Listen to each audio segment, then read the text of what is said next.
Hey guys, Jess, Jimmy, and we're no longer at Ripley Greer Studios. We are here at the B2 production house. Sometimes that happens. We actually ran into this guy in the hallway, kind of a big deal. Jeremy Jordan of Smash is going to come on. We're going to talk to him with Chris and Nathan and learn a little bit more about him. I've got Jeremy Jordan here with me. I just met him. You've seen him on Smash.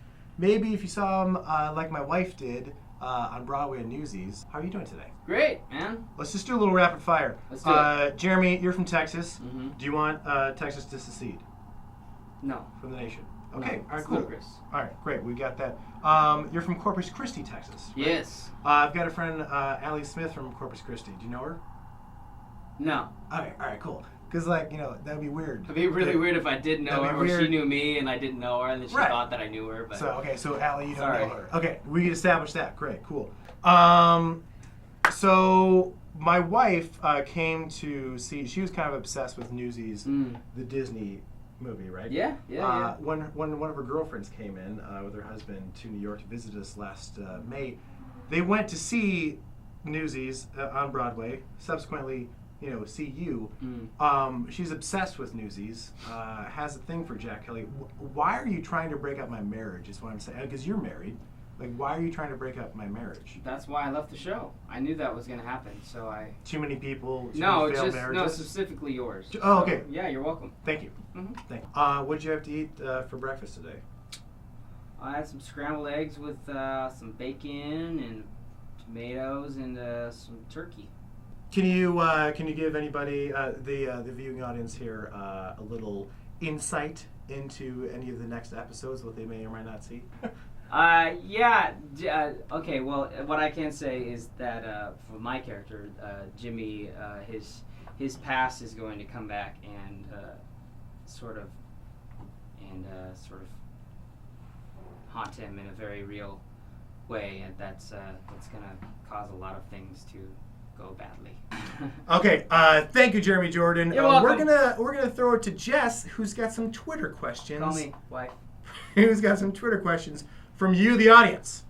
Hey guys, Jessica Ryan with Broadway Unlocked, and I am here with Jeremy Jordan, Nathan Tysen, Chris Miller, and we're going to take some questions from you guys and have them answer them. Nathan, I have Hi. a question for you first. It's from @Zanmatic, and she asks, how did participating in theater in Salina influence your career? Oh, Zenmatic from Salina, Kansas, population 45,000. Nice. I got the bug because of Salina, Kansas, because of seeing the community theater shows and the high school shows. People say that there's something in the water in this little town because a lot of people from my small town have reached out and pursued careers in the arts. You're in a band, right? With some people Yeah, from a Salina? whole bunch of guys that at one time or another all grew up in Salina, Kansas. We still get together because we all still have free housing back in Salina, and we get together and we play music. The band is called Joe's Pet Project. Let's go to Jeremy next. @Carl TK Glenn asks, what would be your dream role to play on Broadway? I mean, my dream role to play on Broadway.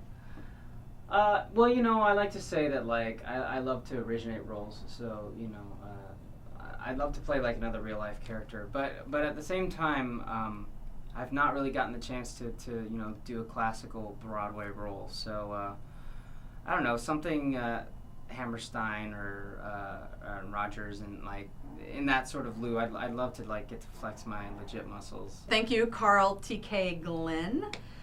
Let's see, this is for both Nathan and Chris. This is @Alice Murr, and she wants to know, of all the songs you guys have written, which one has inspired or uplifted you the most? I think it's our most recent song, actually, which coincidentally is the last song in Tuck Everlasting. It's a song called Everlasting, and it's sung by little Winnie Foster right before she has to make the decision whether or not she's going to drink a vial that will make her immortal. Mm-hmm. And what I love about it is that we wrote the song, although we wrote it separately, I wrote the lyric, and it was just one of those kind of inspired moments where it just poured out of me in about an hour. And we were in rehearsal, I think, right, while we were doing this? Let's make it more dramatic. Let's say Sure, we were yeah, in of course, rehearsal. yeah. And I gave it to Miller, and he said it that night, and the next day we had this song. And I think it's so beautiful in its simplicity, and I think it's one of our best songs. Thank you, Alice Murr. We are going to go to John Parker, the 7, who asks, Jeremy, what was the first thing you did after being cast for the first time on Broadway? Well, I guess I called my mom. Aw. You know, I mean, I'd only lived in the city for like a year and a half at that point, so, you know, I was very excited, and it was very sudden. I didn't think it was going to happen, and it kind of just happened out of the blue.